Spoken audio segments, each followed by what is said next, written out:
ಅಂತ ಬಿಜೆಪಿ ಆರೋಪದವರು ಆರೋಪ ಮಾಡ್ತಾ ಇದ್ದಾರೆ ಸರ್.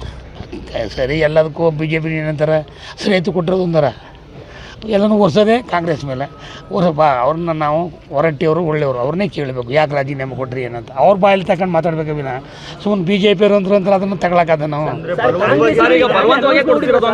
ಕಾಂಗ್ರೆಸ್ ಅವರು ಈಗಾಗಲೇ ಅನೌನ್ಸ್ ಮಾಡಿಬಿಟ್ಟಿದ್ದಾರೆ ಸಭಾಪತಿ ಮತ್ತು ಉಪಸಭಾಪತಿ ಇಬ್ಬರು. ಈಗ ಅವರು ನಮ್ಮ ಹೊರಟ್ಟಿಯವರು ಏನು ನಮ್ಮ ಕಾಂಗ್ರೆಸ್ ಪಕ್ಷ ಅಲ್ಲ.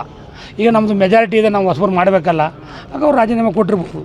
ಅಂದರೆ ಅವ್ರು ಬಲವಂತವಾಗೋಸ್ಕರ ಕೊಟ್ಟರು. ಬಲವಂತ ಯಾರು ಮಾಡೋಕ್ಕಲ್ಲ, ಅದೇನು ಬಲವಂತ ಐತೆ ರಾಜೀನಾಮೆ ಕೊಡಲೇಬೇಕು ಅಂತ ನನಗೆ ಗೊತ್ತಿಲ್ಲ. ಅದು ಕಾನೂನು ಪ್ರಕಾರ ಅವರು ಯಾವಾಗ ಅವರ ಮೆಜಾರಿಟಿ ಕಡಿಮೆ ಇತ್ತು, ನ್ಯಾಯಯುತವಾದ ಒಳ್ಳೆ ಮನಸ್ಸವರು ನಾವು ರಾಜೀನಾಮೆ ಕೊಡೋ ಸರಿ ಸೂಕ್ತ ಅಂತ ಕೊಟ್ಕೊಂಡಿದ್ದಾರೆ, ಹೊಸಬರು ಆಯ್ಕೆ ಆಯ್ತಾರೆ.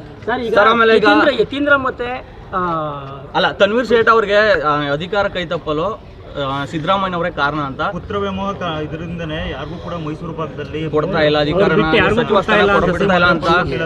ಅಲ್ಲ ರೀ, ಈಗ ಪ್ರತಾಪ್ ಸಿಂಹ ಆರೋಪ ಮಾಡ್ತಾ ಇದ್ದಾರೆ. ಅಲ್ಲ, ಪ್ರತಾಪ್ ಸಿಂಹನ್ನೇ ಕಿತ್ತಾಕ್ಬಿಟ್ರಲ್ಲ ಬಿ ಜೆ ಪಿ, ಅದೇಕಂತ ಏನಪ್ಪ ಅದನ್ನು ಕೇಳ್ರಿ. ಬರೀ ನಿಮ್ಮನ್ನೇ ಯಾಕೆ ಬಿ ಜೆ ಪಿ ಕೈ ಬಿಟ್ಬಿಟ್ರು ಅಂತ ಸುಮ್ಮನೆ ಬೊಗಳ್ತಾನೆ ಅಷ್ಟೇ. ಅವ್ರನ್ನ ಯಾಕೆ ತೆಗೆದ್ರೆ ಎಂ ಪಿಲಿ ನಿಜವಾಗಿ ಎಂ ಪಿ ಅಧಿಕಾರ ಮಾಡಿದ್ರೆ ಅವ್ನಿಗೆ ತಾನೇ ಟಿಕೆಟ್ ಕೊಡಬೇಕಾಗಿತ್ತು, ಯಾಕೆ ಕೊಡಲಿಲ್ಲ? ಅಯ್ಯ ಪಕ್ಷ ಏನೇನು ನಿರ್ಧಾರ ತಗತ್ತದ.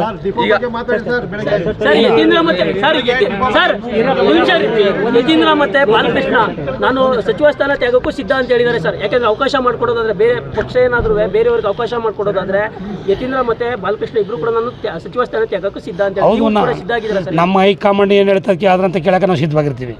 ಅದು ಯಾವುದೇ ಕಾಂಗ್ರೆಸ್ಸೇ ನಮಗೆ, ಕಾಂಗ್ರೆಸ್ ಹೈಕಮಾಂಡೇ ನಮಗೆಲ್ಲವೂ ಅದು ಏನು ಗ್ರೀನ್ ಸೀಲ್ಗಳು ಅದರಂತೆ ನಾವು ನಡ್ಕೊಳಕ್ಕೆ ಬದ್ಧವಾಗಿರ್ತೀವಿ.